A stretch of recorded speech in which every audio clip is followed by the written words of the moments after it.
ಎಲ್ರಿಗೂ ನಮಸ್ಕಾರ. Welcome back to my channel Ramya lifestyle Kannada vlogs. ನಾನು ರಮ್ಯಾ. ನಾನಿವತ್ತು ನಿಮ್ಮ ಜೊತೆ ಶೇರ್ ಮಾಡ್ಕೋತಾ ಇರೋದು ಲಾಸ್ಟ್ ವಿಡಿಯೋದಲ್ಲಿ ನಾನು ಸಮೂನ ಮನೆಗೆ ಕರ್ಕೊಂಡು ಬಂದಮೇಲೆ ಏನೆಲ್ಲ ಆಯಿತು ಅನ್ನೋದನ್ನು ನಿಮ್ಮ ಜೊತೆ ಶೇರ್ ಮಾಡ್ಕೊಂಡಿದ್ದೆ. ಯಾರೆಲ್ಲ ಆ ವಿಡಿಯೋನ ನೋಡಿಲ್ಲ ಅಂದರೆ ನೋಡಿಕೊಂಡು ಬನ್ನಿ. ಈ ವಿಡಿಯೋ ಆ ವಿಡಿಯೋದ ಕಂಟಿನ್ಯೂಷನ್ ಆಗಿರುತ್ತೆ. 3.5 monthsವರೆಗೂ ಆರಾಮಾಗಿದ್ವಿ. 1 monthವರೆಗೂ ಕಷ್ಟ ಆಯಿತು ಮಗುನ ನೋಡ್ಕೊಳ್ಳೋದು. ಅದಾದಮೇಲೆ 3.5 monthsವರೆಗೂ ಆರಾಮಾಗಿದ್ವಿ. ಅದಾದಮೇಲೆ ಅಮ್ಮಂಗೆ ಬಿ ಪಿ ಇರೋದು ನಮಗೆ ಗೊತ್ತಿರಲಿಲ್ಲ. ಶುಗರ್ ಇತ್ತು, ಬಿ ಪಿ ಇರೋದು ನಮಗೆ ಗೊತ್ತಿರಲಿಲ್ಲ. ಮೆಡಿಸನ್ ಏನೂ ತೊಗೋತಾ ಇರಲಿಲ್ಲ. ಸಡನ್ನಾಗಿ ಹೈ ಬಿ ಪಿ ಆಗೋಯಿತು. ಹೈ ಬಿ ಪಿ ಆಗಿ ಅಮ್ಮಂಗೆ ಜ್ಞಾನ ತಪ್ಪಿಡ್ತು. ಅದು ಕೆಲಸ ಜಾಸ್ತಿ ಆಯಿತು, ಟೆನ್ಷನ್ ಜಾಸ್ತಿ ಮಾಡ್ಕೊಳ್ತಾ ಇದ್ರು, ಹಾಗಾಗಿ ಆ ಥರ ಆಯಿತು. ಅದಾದಮೇಲೆ ಮತ್ತೆ ಜ್ಞಾನ ತಪ್ಪದಂಗೆ ಆಯಿತು. ಮತ್ತೆ ಕರ್ಕೊಂಡು ಹೋದ್ವಿ ಹಾಸ್ಪಿಟಲಿಗೆ. ಕರ್ಕೊಂಡು ಹೋದಾಗ ಅಮ್ಮ 7-8 ದಿನ 8 days ಹಾಸ್ಪಿಟಲಲ್ಲೇ ಇದ್ದರು. ಹಾಸ್ಪಿಟಲಲ್ಲಿ ಅಡ್ಮಿಟ್ ಮಾಡಿದ್ವಿ. ಬಿ ಪಿಗೆ ಅಷ್ಟೇ, ಇನ್ನೇನೋ ತೊಂದರೆ ಇರಲಿಲ್ಲ. ಬಿ ಪಿ ಹೈ ಆಗಿಬಿಟ್ಟಿತ್ತು. ಅದನ್ನು ಕಂಟ್ರೋಲ್ ಮಾಡಿ ಮನೆಗೆ ಕಳಿಸ್ಕೊಟ್ರು. ಏನೇನೋ ಟೆಸ್ಟ್ ಎಲ್ಲ ಮಾಡಿದ್ರು, ಏನಕ್ಕೆ ಆ ಥರ ಆಗಿದೆ ಅಂತೆಲ್ಲ. ಮತ್ತು ತಲೆನೋವು ತುಂಬ ಬರ್ತಾಯಿತ್ತು. ಹಾಗಾಗಿ ಏನಕ್ಕೆ ತಲೆನೋವು ಬರ್ತಿದೆ ಅದೆಲ್ಲ ಟೆಸ್ಟಿಂಗ್ಸ್ ಎಲ್ಲ ಮುಗಿಸಿ ಬಿ ಪಿ ಎಲ್ಲ ಕಂಟ್ರೋಲ್ ಮಾಡಿ ಮೆಡಿಸನ್ ಕೊಟ್ಟು ಮನೆಗೆ ಕಳಿಸಿದ್ರು. ಆ ಒಂದು 8 ದಿನ ಇದೆಯಲ್ಲ, ಆಗ ಸಮಗೆ ಇಂಜೆಕ್ಷನ್ ಕೂಡ ಕೊಡಿಸ್ಬೇಕಾಗಿತ್ತು. 3.5 months ಇಂಜೆಕ್ಷನ್ ಕೂಡ ಕೊಡಿಸ್ಬೇಕಾಗಿತ್ತು. ಹಾಗಾಗಿ ಅಮ್ಮಂಗೂ ಕೂಡ ಹುಷಾರು ತಪ್ಪಿಡ್ತು. ಅದು ಕೂಡ ಪ್ರಾಬ್ಲಮ್ ಆಯಿತು. ಅಮ್ಮನ ಹಾಸ್ಪಿಟಲಲ್ಲಿ ಅಡ್ಮಿಟ್ ಮಾಡಿದ್ದೀವಿ. ಅಪ್ಪ ಹಾಸ್ಪಿಟಲಲ್ಲಿ ಇರಬೇಕು, ಹಸ್ಬೆಂಡ್ ಬಂದು ಮನೇಲಿ ಇರ್ತಾಯಿದ್ರು. ಮತ್ತು ನನ್ನ ತಮ್ಮ ಕೂಡ ಶಿಫ್ಟು ವರ್ಕ್ ಎಲ್ಲ ಮಾಡ್ತಿದ್ದ. ಶಿಫ್ಟ್ ಮುಗಿಸ್ಕೊಂಡು ಬರೋಷ್ಟೊತ್ತಿಗೆ ಹಸ್ಬೆಂಡ್ ಬಂದು ಮನೇಲಿ ಇರ್ತಿದ್ರು, ನಮ್ಮ ಜೊತೆ ಇರ್ತಿದ್ರು. 3.5 monthsಗೆ ಇಂಜೆಕ್ಷನ್ ಕೊಡ್ಸ್ಕೊಂಬಂದೆ. ಅವನಿಗೂ ಕೂಡ ಜ್ವರ ಬಂದುಬಿಟ್ಟಿದೆ. ಇಡೀ ರಾತ್ರಿ ತೊಡೆ ಮೇಲೆ ಹಾಕ್ಕೊಂಡು ಕುತ್ಕೊಬೇಕಾಗಿತ್ತು. ಅದಾದಮೇಲೆ ಅವನಿಗೂ ಹುಷಾರಾದ. ಅಮ್ಮನ್ನು ಕೂಡ 8 ದಿನ ಆದಮೇಲೆ 8-9 ದಿನ ಏನೋ ಹಾಸ್ಪಿಟಲಲ್ಲಿದ್ದರು. ಅದಾದಮೇಲೆ ಅಮ್ಮನ್ನು ಕೂಡ ಕರ್ಕೊಂಡು ಬಂದ್ವಿ. ಆಗ ಎಲ್ಲರೂ ಹೇಳ್ತಿದ್ರು, ಬಾ ನಾನು ಕರ್ಕೊಂಡೋಗಿ, ಚಿಕ್ಕಮ್ಮ ಎಲ್ಲ ಹೇಳ್ತಿದ್ರು, ನಾನು ಕರ್ಕೊಂಡೋಗಿ ಇಟ್ಕೊಂಡು ನಿನ್ನ ನೋಡ್ಕೊತೀನಿ, ಬಣತನ ಮಾಡ್ತೀನಿ ಅಂತ. ನನಗೆ ಅಮ್ಮ ಹುಷಾರಿಲ್ಲ, ಅಮ್ಮನ ಜೊತೆ ಇರಬೇಕು, ನನಗೆಲ್ಲೂ ಹೋಗೋ ಇಂಟ್ರೆಸ್ಟ್ ಇರಲಿಲ್ಲ. ಹಾಗಾಗಿ ಎಲ್ಲೂ ಹೋಗಲ್ಲ, ನಾನು ಪರವಾಗಿಲ್ಲ ನಮ್ಮ ಮನೇಲಿ ಇರ್ತೀನಿ ಅಂತೇಳಿ. ಆಗ ಆಲ್ಮೋಸ್ಟ್ ನಾರ್ಮಲ್ ಆಗಿಬಿಟ್ಟಿದ್ದೆ. ನಾನು ಯಾವ ಬಾಣಂತಿ ಥರನೂ ಇರಲಿಲ್ಲ, ನಾರ್ಮಲಾಗಿ ಇದ್ಕೊಂಡು ಅಮ್ಮಂಗೂ ಊಟ, ಹಾಸ್ಪಿಟಲಲ್ಲೇ ಅಮ್ಮಂಗೆ ಊಟ ಕೊಡ್ತಾಯಿದ್ರು. ಅಮ್ಮನ ಜೊತೆ ಇರೋರಿಗೆ ಅಡುಗೆ ಮಾಡೋದಾಗಿರ್ಬೋದು, ನನಗೆ ಅಡುಗೆ ಮಾಡ್ಕೊಳ್ಳೋದಾಗಿರ್ಬೋದು, ಮಗು ನೋಡ್ಕೊಳ್ಳೋದಾಗಿರ್ಬೋದು, ಎಲ್ಲವನ್ನು ಕೂಡ ಇಂಡಿಪೆಂಡೆಂಟಾಗಿ ನಾನೇ ಮಾಡ್ಕೊತಾ ಹೋದೆ. ಅದಾದಮೇಲೆ ಅಮ್ಮನ ಡಿಸ್ಚಾರ್ಜ್ ಮಾಡಿಸ್ಕೊಂಡು ಕರ್ಕೊಂಬಂದ್ವಿ. ಅದಾದಮೇಲೆ ಅಮ್ಮಂಗೆ ಏನು ಅನಿಸ್ತೋ ಗೊತ್ತಿಲ್ಲ, ಇಲ್ಲ 5 monthsಗೆ ತೊಟ್ಲನ್ನ ತಿರುಗಿಸೋದು ಅಂತ ಮಾಡ್ತಾರೆ. ಇಲ್ಲಿಂದ ನಮ್ಮ ಮನೆಯಿಂದ, ಅಪ್ಪನ ಮನೆಯಿಂದ ತೊಟ್ಲನ್ನ ಹಸ್ಬೆಂಡ್ ಮನೆಗೆ ತೊಗೊಂಡೋಗಿ ಅಲ್ಲಿ 1 ದಿನ 2 ದಿನ ಇರಿಸ್ಕೊಂಡು ಮತ್ತೆ ಅಪ್ಪನ ಮನೆಗೆ ಕರ್ಕೊಂಡು ಬಂದರೆ ನಾವು ಯಾವಾಗ ಬೇಕಾದರೂ ಹಸ್ಬೆಂಡ್ ಮನೆಗೆ ಹೋಗ್ಬೋದು, ಯಾವಾಗ ಬೇಕಾದರೂ ಅಪ್ಪನ ಮನೆಗೆ ಹೋಗ್ಬೋದು, ಆ ಥರ ಇರುತ್ತೆ ಅಂತ ಹೇಳಿ ಮಾಡೋಣ ಅಂತ ಹೇಳಿ ಎಲ್ಲರೂ ಒಪ್ಕೊಂಡು ಅಷ್ಟೊತ್ತಿಗೆ ಸಮ್ಮಗೆ ಕಿವಿ ಚುಚ್ಚಿಸಿ ಅವನಿಗೆ ಹೋಲೆ ಹಾಕಿ ಕಿವಿ ಚುಚ್ಚಿಸ್ಬೇಕಾದ್ರೆ ಏನೂ ಹಿಂಸೆ ಕೊಡ್ತಾ ಇರಲಿಲ್ಲ. ಯಾವುದಕ್ಕೂ ಕೂಡ ಹಿಂಸೆ ಕೊಡ್ತಾ ಇರಲಿಲ್ಲ. ತುಂಬಾ ಆ್ಯಕ್ಟಿವ್ ಆಗಿದ್ದ, ಆ್ಯಕ್ಟಿವ್ ಬೇಬಿ ಅಂತಲೇ ಹೇಳ್ಬೋದು. ಅವ್ನು ನೋಡ್ಕೊಂಡೇ ನಾವು ಖುಷಿಯಾಗಿರ್ತಿದ್ವಿ ಯಾವಾಗಲೂ. ಆಗಲೇ 4.5 ತಿಂಗಳಷ್ಟೊತ್ತಿಗೆ ಅವನು 3.5 ತಿಂಗಳಲ್ಲಿ ದಬಾಕೊಂಡಿದ್ದ. 4.5 ತಿಂಗಳಷ್ಟೊತ್ತಿಗೆ ಮುಂದಕ್ಕೆ ತೆವಿತಿದ್ದ. ಈಗ ಬಾಡಿಯಲ್ಲಿ ಹಿಂಗೆ ತೆವಿತಾರಲ್ಲ, ಮಕ್ಕಳು ತೆವಿತಾರೆ ನೋಡಿರ್ತೀರ. 4.5 ತಿಂಗಳಲ್ಲಿ ಅವನ ತೆವಿತಿದ್ದ. ತುಂಬಾ ಖುಷಿ ಆಗ್ತಾಯಿತ್ತು ಅವ್ನು ನೋಡಿದ್ರೆ. ಅದೆಲ್ಲ ಫೋಟೋಸ್ ಇದೆ, ಫೋಟೋಸ್ನ ನಾನು ಸೈಡಲ್ಲಿ ಹಾಕ್ತಿರ್ತೀನಿ, ಫೋಟೋಸನ್ನು ನೋಡ್ಕೋಬೋದು ನೀವು. ಹಾಗೆ ಕಿವಿ ಚುಚ್ಚಕ್ಕೆ ಅಂತ ಹೋಗಿದ್ದೀವಿ. ಕಿವಿ ಚುಚ್ಚುವಾಗೂ ಅಷ್ಟೇ ಅಪ್ಪ ಅವನ್ನ ಎತ್ಕೊಂಡು ಕೂರಿಸ್ಕೊಂಡ್ರು. ಕಿವಿ ಚುಚ್ಚಿದ್ದು ಅವನಿಗೆ ಚುಚ್ಚಿದ್ದು ಕೂಡ ಗೊತ್ತಾಗಲಿಲ್ಲ. ಒಂಚೂರು ಮುಖ ಸಿಂಚ್ಕೊಂತು ಅಷ್ಟೇ.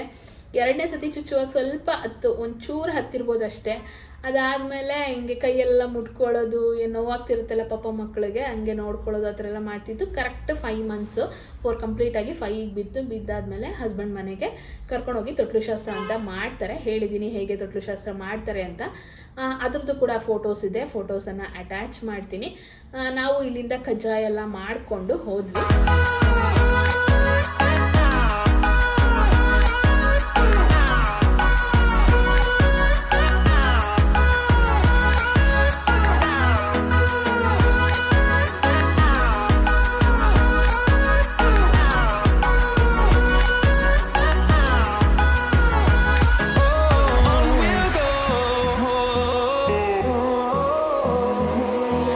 Finding life along the way, melodies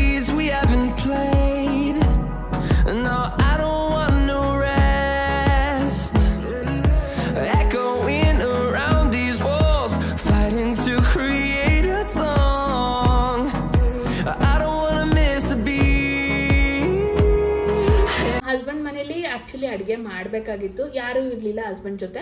husband ಒಬ್ಬರೇ ಇದ್ದಿದ್ದರಿಂದ ಪಾಪ ಅವ್ರು ಅಡುಗೆ ಮಾಡ್ಕೊಳಕ್ಕೆಲ್ಲ ಆಗಲ್ಲ ಅಂತ ಹೇಳಿ ನಮ್ಮ ಮನೆಯಿಂದನೇ ನಾವು ಎಷ್ಟು ಜನ, ನಮ್ಮ ಅಪ್ಪನ ಮನೆಯಿಂದ ನಾವೊಂದು 5-6 ಜನ ಹೋಗಿದ್ವಿ ಅಷ್ಟೇ. ನಮಗಾಗೋಷ್ಟು, ಹಸ್ಬೆಂಡ್ಗಾಗೋಷ್ಟು, ರಾತ್ರಿಗಾಗೋಷ್ಟು ಎಲ್ಲ ಅಡುಗೆ ನಾವೇ ಮಾಡಿಕೊಂಡು ತೊಟ್ಲು ತೊಗೊಂಡು ಹಾಗೆ ಕಜ್ಜಾಯ ತೊಗೊಂಡು ಹೋಗ್ತಾರೆ. ಅದು ಫೋಟೋಸಲ್ಲಿ ನೀವು ನೋಡ್ತೀರಾ. ಮಾವನ ಕೈಲಿ ಮಗುಗೆ ಹಾಲು ಕುಡಿಸ್ತಾರೆ, ತೊಟ್ಲಿಗೆ ಹಾಕ್ತಾರೆ, ಅದೆಲ್ಲ ಕೂಡ ನೋಡ್ತೀರಾ. ಅದನ್ನೆಲ್ಲ ಮಾಡಿಕೊಂಡು ಒಂದು ದಿನ ಅಲ್ಲಿದ್ದು ನೆಕ್ಸ್ಟ್ ಡೇ ಮತ್ತೆ ಅಮ್ಮನ ಮನೆಗೆ ಬಂದೆ. ಅದಾದಮೇಲೆ ಒಂದು 2-3 ದಿನ ಇದ್ದು, ಮತ್ತು ಹಸ್ಬೆಂಡ್ದು ಪ್ರಾಬ್ಲಮ್ ಏನಂದರೆ, ನಾನು 5 ತಿಂಗಳಿಗೆ ಹಸ್ಬೆಂಡ್ ಮನೆಯಿಂದ ಅಮ್ಮನ ಮನೆಗೆ ಬಂದಿದ್ದು ಪ್ರೆಗ್ನೆನ್ಸಿಯಲ್ಲಿ. ಅದಾದಮೇಲಿಂದ ಈಗ 5 ತಿಂಗಳಾಗಿದೆ ಮಗುಗೆ. ಹಸ್ಬೆಂಡ್ ಜೊತೆ ಯಾರೂ ಇಲ್ಲ.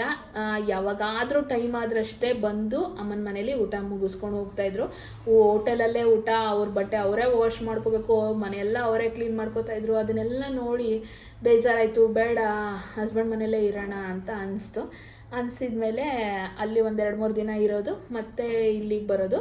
ಇಲ್ಲಿ ಬಂದು ಸಮೂನ ನೋಡ್ಕೋಬೇಕು, ಹಸ್ಬೆಂಡ್ಗೆ ಅಡುಗೆ ಮಾಡಬೇಕು, ಸಮೂ ಬಟ್ಟೆ ಎಲ್ಲ ವಾಶ್ ಮಾಡಬೇಕು. ಈಗೆಲ್ಲ ವಾಷಿಂಗ್ ಮಿಷಿನ್ ಇದೆ, ಹಾಗೆ ಆ ವಾಷಿಂಗ್ ಮಿಷಿನ್ ಇರಲಿಲ್ಲ. ಸಮೂದು ಉಚ್ಚೆ ಬಟ್ಟೆ, ಕಕ್ಕ ಬಟ್ಟೆ ಎಲ್ಲನೂ ವಾಶ್ ಮಾಡಬೇಕಿರ್ತಿತ್ತು. ನೀರಿಂದೆಲ್ಲ ಕೆಲಸ ಮಾಡಿದ್ದೀನಿ. ಆಲ್ಮೋಸ್ಟ್ 1 ತಿಂಗಳಿಂದನೇ ನೀರಿನೆಲ್ಲ ಮುಟ್ಕೊಂಡು 3-4 ತಿಂಗಳಿಂದ ಎಲ್ಲ ಅಡುಗೆ ಕೆಲಸ ಎಲ್ಲ ಮುಗಿಸ್ಕೊಂಡು, ಆಮೇಲೆ 5 ತಿಂಗಳಿಗೆ ಕರ್ಕೊಂಡೋದ್ಮೇಲೆ ಮಗುಗೆ ಸ್ನಾನ ಮಾಡಿಸಿರ್ಬೋದು. ತಲೆಗೆ ಸ್ನಾನ ಮಾಡಿಸುವಾಗ ಆಗ 3 ದಿನಕ್ಕೆ ಒಂದ್ಸತಿ ತಲೆಗೆ ಸ್ನಾನ ಮಾಡಿಸ್ತಾಯಿದ್ವಿ, 2 ದಿನ ಬಿಟ್ಟು 3ನೇ ದಿನಕ್ಕೆ ಮಾಡಿಸಿದ್ವಿ. ಅವತ್ತಿನ ದಿನ ಮುಂಚೆನೇ ಹಸ್ಬೆಂಡ್ ಬಿಟ್ಟು ಹೋಗ್ತಿದ್ರು, ಮತ್ತು ರಾತ್ರಿ ಬಂದು ಕರ್ಕೊಂಡು ಮನೆಗೆ ಹೋಗ್ತಿದ್ರು. ಹಾಗೆ ತಲೆಗೆ ಸ್ನಾನ ಮಾಡಿಸುವಾಗ ಅಮ್ಮನ ಮನೆಗೆ ಹೋಗೋದು, ಮತ್ತು ಹಸ್ಬೆಂಡ್ ಮನೆಗೆ ಬರೋದು, ಅಡುಗೆ ತಿಂಡಿ ಕೆಲಸ ಎಲ್ಲ ಮಾಡಿಕೊಂಡು ಮಗುನೂ ನೋಡ್ಕೊತಾ ಇದ್ದೆ. ಮಗು ಚೆನ್ನಾಗಿ ಹಾಲು ಕುಡಿತಾಯಿತ್ತು. 6 ತಿಂಗಳಿಗೆ ಸಮುಗೆ ಫುಡ್ ಎಲ್ಲ ಕೊಡೋಕ್ಕೆ ಶುರು ಮಾಡಿದ್ವಿ. ಫಸ್ಟು ಪಾಪುಗೆ ಊಟ ಮಾಡ್ಸೋಕ್ಕೂ ಮುಂಚೆ ದೇವರಿಗೆ ಸಿಹಿ ಅನ್ನ ಮಾಡಿ ಅದನ್ನೇ ಸ್ವಲ್ಪ ತಿನ್ನಿಸಿದ್ವಿ. ಸಮುಗೆ ಅಂತ ಸ್ಪೆಷಲಾಗಿ ಏನೂ ಅಡುಗೆ ಮಾಡ್ತಾ ಇರಲಿಲ್ಲ. ರಾಗಿ ಸರಿ ಅಂತ ಒಂದು ಮಾಡ್ಕೊತಾ ಇದ್ವಿ. ಸ್ಟಾರ್ಟಿಂಗಲ್ಲಿ ಸ್ವಲ್ಪ ಗಂಜಿ ಥರ ಮಾಡ್ಕೊತಾ ಇದ್ವಿ. 1-1.5 ತಿಂಗಳಷ್ಟೇ ಗಂಜಿ ಥರ ಮಾಡ್ಕೊತಾ ಇದ್ವಿ. ರಾಗಿ, ಅಕ್ಕಿ ಮತ್ತು ಕಾಳುಗಳನ್ನೆಲ್ಲ ಹಾಕಿ ಬೀಸ್ಕೊಂಡು ಅದನ್ನು ಬಟ್ಟೆಯಲ್ಲಿ ಜಾಡಿಸ್ಕೊತಾ ಇದ್ವಿ. ಮತ್ತು ಬಟ್ಟೆಯಲ್ಲಿ ಒಂದ್ರಿ ಮಾಡಿಕೊಂಡು ಅದರಲ್ಲಿ ಅವನಿಗೆ ರಾಗಿ ಸರಿ ಗಂಜಿ ಥರ ಮಾಡಿ 6 ತಿಂಗಳಿಗೆ ನಾವು ಫುಡ್ಡು ಸಾಲಿಡ್ಸ್ ಎಲ್ಲ ಶುರು ಮಾಡಿದ್ದು. 6ರಿಂದ 7-7.5 ತಿಂಗಳವರೆಗೂ ಗಂಜಿ ಥರ ಕೊಡ್ತಾಯಿದ್ವಿ.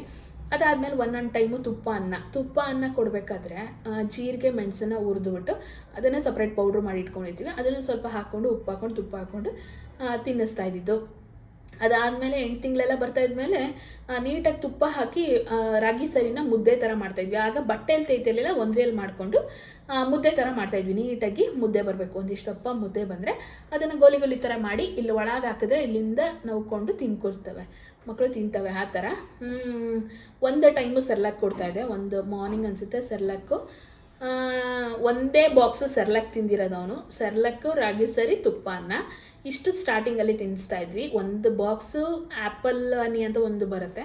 ಅದಾದಮೇಲೆ ಕಿಚಡಿ ಅಂತ ತೊಗೊಂಡೆ. ಕಿಚಡಿ ತೊಗೊಂಡ ಮೇಲೆ ತಿನ್ನಲೇ ಇಲ್ಲ, ಅದು ಅರ್ಧಕ್ಕಷ್ಟೇ ವೇಸ್ಟ್ ಆಯಿತು, ಮತ್ತು ಇನ್ನು ಯೂಸೇ ಮಾಡಲಿಲ್ಲ. ಅದಾದಮೇಲೆ ಮನೆ ಊಟನೇ ಶುರು ಮಾಡ್ಕೊಂಡ್ವಿ. ತರಕಾರಿ, ಸಾಂಬಾರಲ್ಲಿ ತರಕಾರಿ ಬಂದಿರುತ್ತೆ ಅದನ್ನೇ ತೊಗೊಳ್ಳೋದು, ಪಲ್ಯ ಮಾಡಿದರೆ ಪಲ್ಯನೇ ತೊಗೊಳ್ಳೋದು, ಅನ್ನನ ಸ್ವಲ್ಪ ಮೆತ್ತಗೆ ಮಾಡ್ಕೊಂಡು ಸ್ಮ್ಯಾಶ್ ಮಾಡಿಕೊಂಡು ಕೈಯಲ್ಲೇ ಗ್ಲಾಸಲ್ಲಿ, ಕೆಲವೊಬ್ರು ಮಿಕ್ಸಿಲೆಲ್ಲ ಸ್ಮ್ಯಾಶ್ ಮಾಡ್ತಾರೆ, ಅದೆಲ್ಲ ಯಾವುದೇ ಕಾರಣಕ್ಕೂ ಮಾಡಬಾರ್ದು. ಕೈಯಲ್ಲೇ ಸ್ವಲ್ಪ ಮೆತ್ತಗೆ ಮಾಡಿಕೊಂಡು ಮಧ್ಯದನ್ನ ತೊಗೊಂಡು ಮೆತ್ತಗೆ ಮಾಡಿಕೊಂಡು ಅನ್ನ, ಸಾರು, ಪಲ್ಯ ತಿನ್ನಿಸ್ತಾ ಇದೆ, ತುಪ್ಪ ಅನ್ನ ತಿನ್ನಿಸ್ತಾ ಇದೆ. ಮುದ್ದೆನ ಬಾಲ್ ಥರ, ನಾವು ಮುದ್ದೆ ಹೇಗೆ ಮಾಡ್ಕೊತೀವಿ ರಾಗಿ ಸರಿನ ಬಾಲ್ ಥರ ಮಾಡ್ಕೊಂಡು ತಿನ್ನಿಸ್ತಾ ಇದೆ. ರಾಗಿ ಸರಿ ಮತ್ತೆ ತಿನ್ನಿಸ್ತಾನೆ ಇರಲಿಲ್ಲ, ಹಾಗೆ ತಿನ್ನಿಸ್ಕೊತ ಬರ್ತಿದೆ. ಅದಾದಮೇಲೆ ಅಂಬೆಗಾಲು ಇಡೋಕ್ಕೆ ಶುರು ಮಾಡ್ದೆ. 7 ತಿಂಗಳಲ್ಲೆಲ್ಲ ಅಂಬೆಗಾಲು ಇಡ್ತಿದ್ದ, ಇಡೀ ಮನೆಯೆಲ್ಲ ಗುಡುಗುಡು ಓಡೋಗ್ತಿದ್ದ. ಆ್ಯಕ್ಚುಲಿ ನಮ್ಮದು ನಾವಾಗಿದ್ದಿದ್ದು ಡೂಪ್ಲೆಕ್ಸ್ ಮನೆ ಅಂದರೆ ಅವನ್ನ ಮಲಗಿಸ್ಬಿಟ್ಟು ಕೆಳಗೆಲ್ಲ ಇದು ಪಿಲ್ಲೋಸ್ ಎಲ್ಲ ಇಟ್ಬಿಟ್ಟು ಅವನು ಇಳಿದ್ರೂ ಕೂಡ ಅವ್ನಿಗೇನೂ ಆಗಬಾರ್ದು, ಬೆಡ್ಡಿಂದ ಇಳಿದ್ರೂ ಕೂಡ ಅವ್ನಿಗೇನೂ ಆಗಬಾರ್ದು ಅಂತ ಪಿಲ್ಲೋಸ್ ಎಲ್ಲ ಇಟ್ಬಿಟ್ಟು ರೂಮ್ ಡೋರ್ ಲಾಕ್ ಮಾಡಿಕೊಂಡು ನಾನು ಕಿಚನ್ ಕೆಳಗಿತ್ತು, ಕಿಚನಿಗೆ ಬರ್ತಿದ್ದೆ. ಕಿಚನಿಗೆ ಬಂದು ಅಡುಗೆ ಮಾಡ್ಕೊಂಡು ಬರ್ತಿದ್ದೆ. ಆ ಥರ ಎಲ್ಲ ಆಗ್ತಿತ್ತು. ಮತ್ತು ಅಡುಗೆ ಮನೆಯಲ್ಲಿ ಹಾಕ್ಕೊಂಡ್ರೆ ಅಡುಗೆ ಮನೆ ತುಂಬಾ ದೊಡ್ಡದಾಗಿತ್ತು. ಅಡುಗೆ ಮನೆಗೆ ಹಾಕ್ಕೊಂಡ್ರೆ ಅಡುಗೆ ಮನೆ ಎಲ್ಲ ಓಡಾಡ್ತಿರೋದು. ಹಾಗೆ ಅಷ್ಟೊತ್ತಿಗೆ 7 ತಿಂಗಳಲ್ಲೇ ವಾಕರ್ ತೊಗೊಂಡ್ವಿ. ನಾನೊಬ್ಬಳೇ ಅವನನ್ನು ನೋಡ್ಕೊಂಡು ಮನೆ ಕೆಲಸ ಮಾಡ್ಕೋಬೇಕಿತ್ತು ಅಂತೇಳಿ 6.5-7 ತಿಂಗಳಲ್ಲೇ ನಾವು ವಾಕರನ್ನು ತೊಗೊಂಡ್ವಿ. ವಾಕರ್ಗೆ ಹಾಕಿದ್ರೆ ಅಷ್ಟೇ ಚೆನ್ನಾಗಿ ಸ್ವಲ್ಪ ಸ್ಟಾರ್ಟಿಂಗಲ್ಲಿ ವಾಕ್ ಮಾಡೋಕ್ಕೆ ಗೊತ್ತಾಗ್ತಾ ಇರಲಿಲ್ಲ, ಕುತ್ಕೊಳ್ಳೋದು ಹಾಡು ಹಾಕ್ಕೊಳ್ಳೋದು ಆ ಥರ ಎಲ್ಲ ಮಾಡಿಸ್ತಿದ್ವಿ. ಅದಾದಮೇಲೆ ತಾನೇ ನಡೆಯೋಕ್ಕೆ ಶುರು ಮಾಡ್ತಿತ್ತು, ವಾಕರಲ್ಲೆಲ್ಲ ಓಡಾಡ್ತಿತ್ತು, ಅಂಬೆಗಾಲು ಇಟ್ಕೊಂಡು ಗುಡುಗುಡು ಓಡೋಗ್ತಿತ್ತು. ನಾನು ಏನು ತಿನ್ಸೋದು ತಿಂತಾಯಿತ್ತು. ಈಗಿನ ಮಕ್ಕಳು ನೋಡಿದ್ದೀನಿ ನಾನಂತೂ, ಏನು ತಿನ್ಸಿದ್ರು ತಿನ್ನೋದಿಲ್ಲ. ಅವನು ಆ ಥರ ಎಲ್ಲ ಹಿಂಸೆನೇ ಕೊಟ್ಟಿಲ್ಲ, ಏನು ಹಿಂಸೆನೂ ಕೊಟ್ಟಿಲ್ಲ. ಜ್ವರ ಬಂದರೆ ಡಾಕ್ಟ್ರ್ ಕರ್ಕೊಂಡೋಗಿ ತೋರಿಸು, ಮೆಡಿಸನ್ ಹಾಕು. ಆದರೆ ನಮ್ಗೆ ಆಗ ಕರೆಕ್ಟಾಗಿ ಯಾವ ಡಾಕ್ಟ್ರು ಅಡ್ಜಸ್ಟೇ ಆಗ್ತಿರ್ಲಿಲ್ಲ ಸಮುಗೆ. ಅದೊಂದು ಪ್ರಾಬ್ಲಮ್ ಆಗ್ತಿತ್ತು, ಬಿಟ್ಟರೆ ಇನ್ನೇನಿಲ್ಲ, ಆರಾಮಾಗಿ. ಮತ್ತು 9 ತಿಂಗಳಿಗೆ ನಾವು 5 ತಿಂಗಳಿಗೆ ತೊಟ್ಲು ಶಾಸ್ತ್ರ ಮಾಡಿದ್ವಿ ಅಂತ ಹೇಳಿದ್ನಲ್ವ. ಹಾಗಾಗಿ 9 ತಿಂಗಳಿಗೆ ಹಸ್ಬೆಂಡ್ ಊರಿಗೆ ಇದಕ್ಕೆ ಕರ್ಕೊಂಡೋದ್ವಿ, ನಾಮಕರಣ ಮಾಡ್ತಾರೆ ಅಂತ ಕರ್ಕೊಂಡೋದ್ವಿ. ಅದು ನಾಮಕರಣದ ಸ್ಟೋರಿನ ನಾನು ಮುಂದಿನ ವಿಡಿಯೋದಲ್ಲಿ ಹೇಳ್ತಾ ಹೋಗ್ತೀನಿ. ಹೇಗೆಲ್ಲ ನಾಮಕರಣ ಮಾಡಿದ್ವಿ ಅನ್ನೋದನ್ನ, ಯಾವ ಊರಿಗೆ ಕರ್ಕೊಂಡೋಗಿದ್ವಿ, ಹೇಗೆಲ್ಲ ನಾಮಕರಣ ಮಾಡಿದ್ವಿ ಅನ್ನೋದನ್ನ ನಾನು ಮುಂದಿನ ವಿಡಿಯೋದಲ್ಲಿ ಹೇಳ್ತೀನಿ. ಈ ವಿಡಿಯೋ ಹೇಗಿತ್ತು ಅಂತ ಕಮೆಂಟ್ ಮಾಡಿ ತಿಳಿಸಿ. ನೆಕ್ಸ್ಟ್ ವಿಡಿಯೋಗಾಗಿ ವೆಯ್ಟ್ ಮಾಡ್ತಾ ಇದ್ದೀವಿ. ಈ ವಿಡಿಯೋ ನಿಮ್ಗೆ ಇಷ್ಟ ಆದರೆ ನನ್ನ ಚಾನಲ್ನ ಸಬ್ಸ್ಕ್ರೈಬ್ ಮಾಡಿ, ಪಕ್ಕದಲ್ಲಿರೋ ಬೆಲ್ಲೈಕನ್ನ ಕ್ಲಿಕ್ ಮಾಡಿ ಆಲ್ ಅಂತ ಸೆಲೆಕ್ಟ್ ಮಾಡಿ. ನಾನು ಯಾವುದೇ ವಿಡಿಯೋ ಹಾಕಿದ್ರೆ ನೋಟಿಫಿಕೇಶನ್ ಬರುತ್ತೆ. ನನ್ನ ವಿಡಿಯೋ ಇಷ್ಟ ಆದಲ್ಲಿ ಲೈಕ್ ಮಾಡಿ, ಶೇರ್ ಮಾಡಿ, ಕಮೆಂಟ್ ಮಾಡಿ, ಸಬ್ಸ್ಕ್ರೈಬ್ ಮಾಡಿ. ನೆಕ್ಸ್ಟ್ ವಿಡಿಯೋದಲ್ಲಿ ಸಿಗ್ತೀನಿ. ಖುಷಿಯಾಗಿರಿ. ನಮಸ್ಕಾರ.